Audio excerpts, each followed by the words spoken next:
Apolline Traoré est réalisatrice. Appartenant à la nouvelle génération de cinéastes, elle a reçu de nombreuses distinctions pour ses œuvres. Cette fille de diplomate a longtemps sillonné le monde avant de reposer ses valises à Ouagadougou et contribuer au rayonnement du cinéma burkinabé. Rien que cette année, elle a reçu 3 prix pour son dernier long métrage. Sur le point de lancer un nouveau projet, elle nous a accueillis pour partager un peu de son quotidien. Regardez. Lundi 10h30, quartier de Kalgoné. Nous sommes au film Selman, la maison de production fondée par Apolline Traoré. Dans la cour, des femmes attendent pour un casting. Toutes veulent décrocher un rôle dans le prochain projet de la réalisatrice. Texte en main, actrices ou aspirantes actrices répètent en attendant la cinéaste. Certaines sont venues à 2, d'autres toutes seules. Il ne s'agit pas d'un film, mais de mini-capsules de sensibilisation destinées au monde rural. Apolline arrive enfin. Sans perdre de temps, elle se dirige vers son bureau. Le casting peut commencer. Il va falloir évaluer une dizaine de candidates. Le premier duo entre pour interpréter une scène du scénario. Apolline donne quelques informations sur les rôles, puis les laisse faire. Après quelques minutes d'essai, elle les interrompt. Le jeu manque d'énergie. Les 2 actrices sont censées reproduire une conversation entre 2 villageoises. Il faut plus d'entrain et de gestuelle.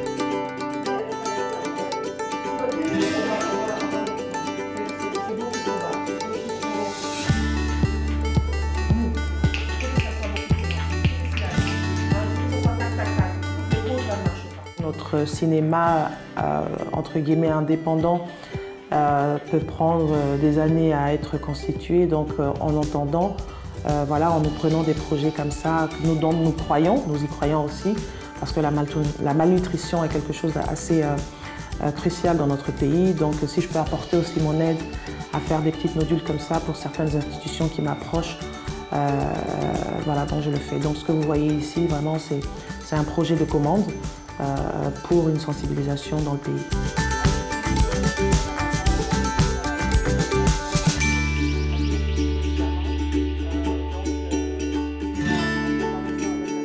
Nouvel essai avec une autre comédienne. Cette dernière a le ton de voix et le langage corporel qu'il faut. C'est beaucoup mieux. Les répliques ont un peu plus de nerfs. Bon, c'est vrai que depuis le casting que nous sommes en train de faire, nous avons plusieurs personnages. Depuis jeudi ou mercredi, je crois, nous avons reçu en tout cas plusieurs filles et plusieurs hommes. Donc mon casting est quand même complet à 75%. Et aujourd'hui, en fait, je cherche le 2e personnage. Je n'ai pas encore trouvé ce personnage, tout simplement parce que ce personnage est un personnage un peu frivole, un peu naïf et qui saute de tous les côtés. Ce que vous avez vu comme casting tout à l'heure, les personnages qu'elles m'ont donnés sont un peu plus calmes, mais je cherche quelqu'un encore beaucoup plus fofolle, qui comprend rien. Donc voilà, j'ai encore du boulot à faire. En plus du casting qui n'en est encore qu'à son début, la cinéaste doit prêter sa voix pour un spot à destination des femmes entrepreneurs de la ville. C'est à son tour de jouer, sauf que là, il ne s'agit pas d'une simulation. Apolline doit inviter en direct les businesswomen de Ouagadougou à une conférence débat. J'invite toutes les femmes le 30 mars à la salle des fêtes de Ouaga 2000 à l'occasion du Forum de l'emploi et de l'entrepreneuriat féminin.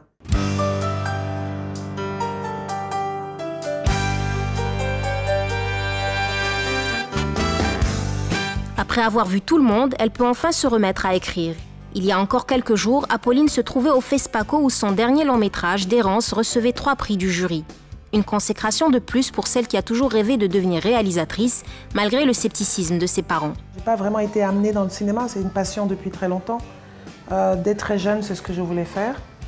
Donc évidemment, quand j'ai eu mon bac, il était question que je parte continuer mes études aux États-Unis. Et donc évidemment, c'est ce que j'ai dit à mon père que je voulais faire, bien que je le disais depuis, mais personne ne m'écoutait. Mais évidemment, comme c'est un diplomate et qu'il ne comprend pas très bien évidemment les enjeux du cinéma, il a voulu vraiment que je fasse quelque chose entre guillemets de plus académique. Donc lui, sa condition était de faire un autre métier. Et quand j'aurai ce diplôme-là, je pourrai aller dans le cinéma. Au cas où le cinéma ne marcherait pas, j'aurai quand même un autre métier. Donc c'est comme ça que j'ai fait de l'hôtellerie. J'ai eu la licence en hôtellerie.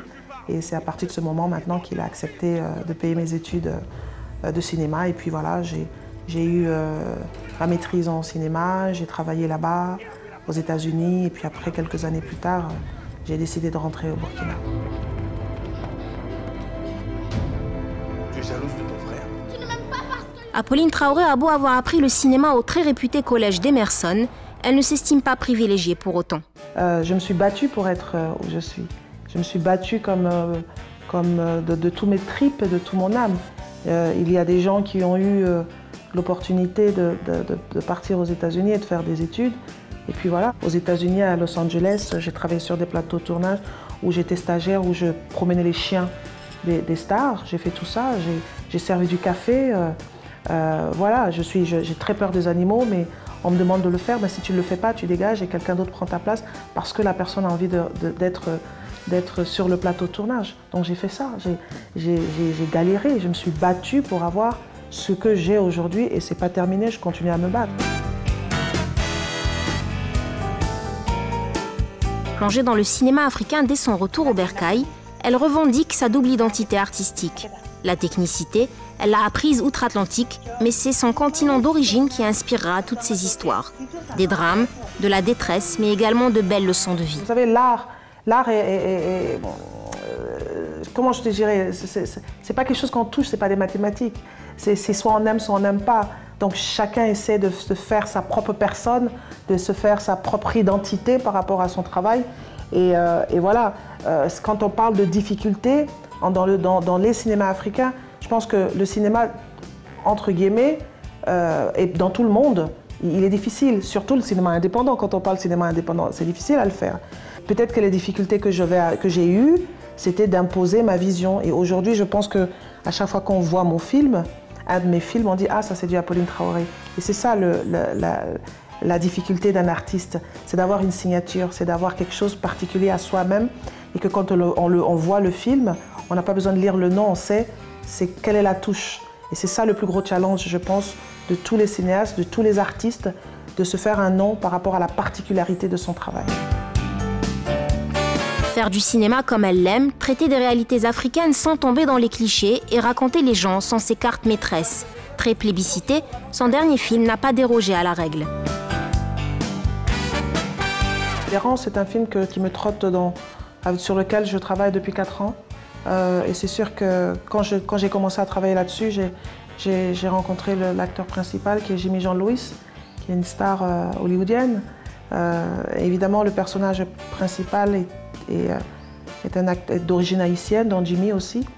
Donc voilà, j'avais voulu parler en fait des conséquences de la guerre, de ce qu'une guerre pouvait faire psychologiquement à une personne.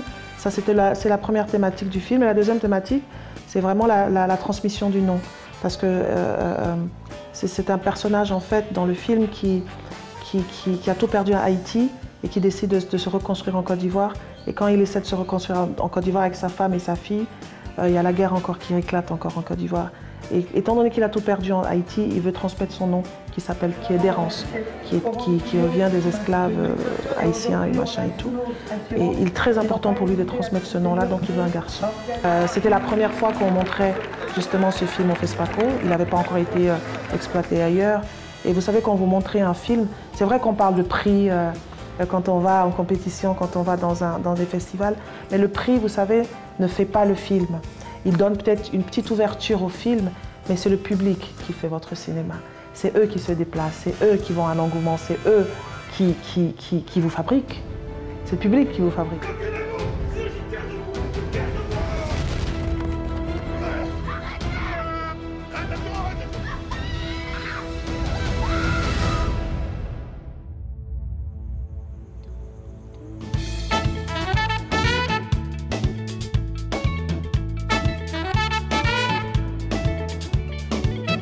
Ayant très peu vécu au Burkina Faso, la réalisatrice a développé un intérêt pour tout ce qui touchait à la culture de son pays, à commencer par l'artisanat. Créé en 2000, cet espace d'exposition abrite le travail d'environ 500 artisans burkinabés, tous héritiers d'un savoir-faire ancestral réparti en 5 grands groupes. Les ébénistes, les bijoutiers, les tisseurs, les sculpteurs et les bronziers. Certains disent que le lieu est un énième hommage aux ambitions socio-économiques de Thomas Sankara. De son vivant, l'ancien président avait insisté pour mettre en avant le travail des artisans. Apolline vient souvent ici, que ce soit par plaisir ou tout simplement pour trouver des objets à intégrer au décor de ses films. Curieuse des modes de fabrication de ses produits artisanaux, la réalisatrice ne manque jamais une occasion de se rendre dans les ateliers de confection. Férue de textile, elle commence généralement sa tournée par les couturières spécialisées en faso d'Anfani, un tissu d'origine paysanne remis au goût du jour par les designers ouest-africains. Tous les grands stylistes aujourd'hui l'utilisent parce qu'on revendique ces tissus-là.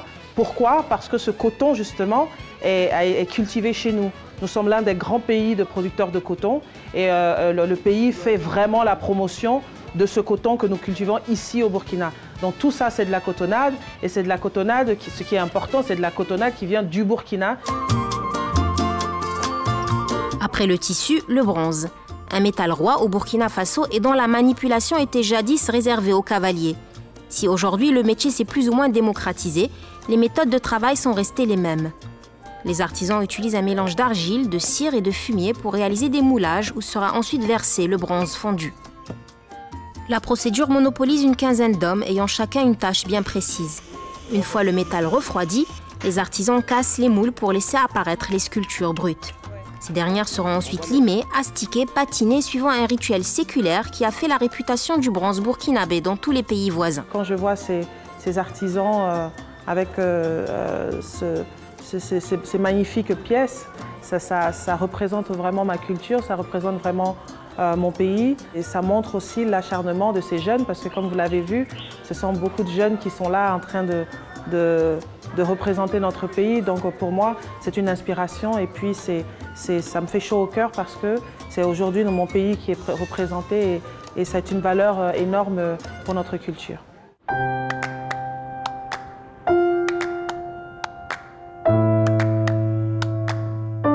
Cet après-midi, la cinéaste a rendez-vous à l'Institut supérieur de l'image et du son, une école où sont formés les futurs talents du pays. Apolline Traoré doit rencontrer Stella Nzang, une jeune étudiante qui souhaite recueillir son avis sur le film qu'elle va présenter à sa soutenance. Stella souhaite elle aussi devenir cinéaste dans un futur proche, mais il faut d'abord faire ses preuves et cumuler les heures sup pour respecter les délais. Apolline ne perd pas de temps. Aussitôt arrivée, elle demande à voir le court-métrage. Chose demandée, chose faite. Apolline dissèque le fond et la forme sous l'œil anxieux de celle qui l'a fait venir. Les remarques ne tardent pas à se faire. Réaliser un film, c'est transmettre le message le plus clairement possible, de l'esprit du cinéaste à celui du spectateur. Quand on demande l'avis de quelqu'un, il faut attendre à toutes les réactions, à toutes les critiques de cette personne-là. Donc il ne s'agit pas de casser ou de ne pas casser, mais il faut que la personne soit apte d'encaisser toutes les critiques qu'on lui donne. À la fin de la journée, des critiques restent des critiques. Ces conseils peuvent m'aider à faire mieux dans mon travail. Donc du coup, il n'y a que elle que je pouvais voir par rapport à cela. Apolline semble aimer l'intrigue du film et souhaite plus de concision au niveau des prises de vue. La jeune fille est d'accord. Les encouragements reçus au sujet des thématiques choisies la laissent optimiste. À l'intérieur, j'aborde le fait des grossesses précoces et le fait que même s'il y a une jeune fille qui a eu un enfant, on n'est pas obligé qu'elle arrête la scolarité. Il faudrait qu'on puisse toujours la pousser à faire ses études afin qu'elle aussi ait un avenir meilleur au lieu de devenir une femme au foyer. La danse, c'est quelque chose qui est encore mal vu chez nous. Faire de la danse, c'est pas un métier pour plusieurs personnes. Donc du coup, je voulais à travers mon film montrer qu'au travers de la danse, on peut s'épanouir, on peut réussir. Après s'être entendue sur les modifications à apporter, la réalisatrice en devenir accompagne son invité, reconnaissant d'avoir pu bénéficier de son expertise. Un jour, Stella Nzang connaîtra peut-être le même succès en salle qu'Apolline Traoré, et cette rencontre fera certainement partie de ses plus sympathiques souvenirs.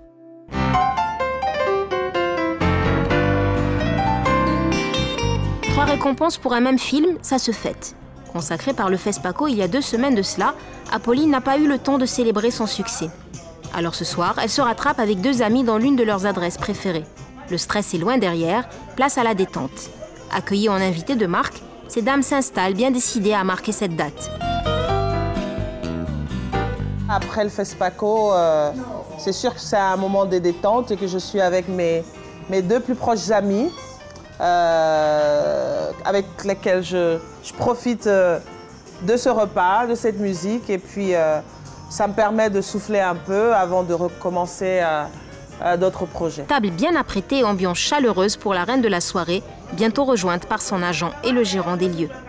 Il faut faire honneur aux spécialités du pays avant de passer à la seconde partie du programme. Si j'avais pas l'art de faire le cinéma, peut-être que si Dieu m'avait donné une belle voix, je chanterais, mais c'est vrai que j'aime ça, j'aime karaoké.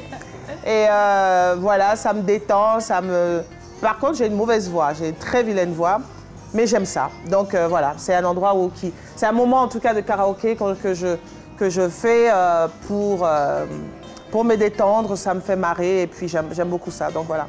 Donc quand j'ai un peu de temps, c'est ici que je viens, c'est ici que je passe mon temps et voilà, je suis très bien accueillie. Et comme je lui dis, c'est comme si j'étais chez moi. Et voilà, à l'abri de certains regards. Et voilà.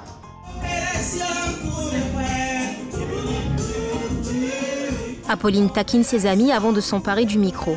Elle ouvre le bal avec un classique signé Alpha Blondy. Tant pis si les fausses notes pointent du nez de temps à autre, on n'est pas là pour se prendre au sérieux. Céline Dion, Indochine, gospel, rythme afro, le répertoire flatte tous les goûts. Et quand on ne chante pas, on danse. Les deux se valent. On a déstressé, on s'est amusé et voilà, c'est tout ce qu'on fait.